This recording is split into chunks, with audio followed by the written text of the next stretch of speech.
Son propre fils a poussé sa mère du haut d'une falaise. Heureusement, elle a réussi à s'agripper à une branche et à échapper de justesse à la mort.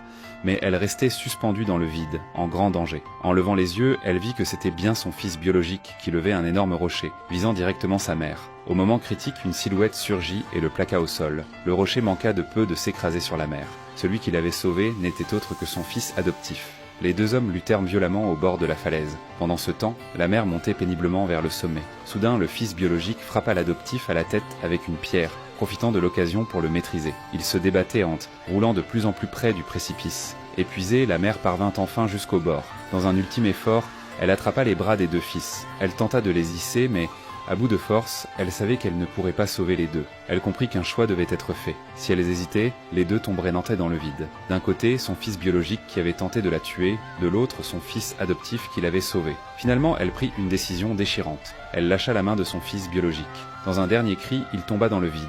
Son corps fut englouti par une vague. La mère s'effondra au sol, serrant son fils adoptif dans ses bras, en sanglots.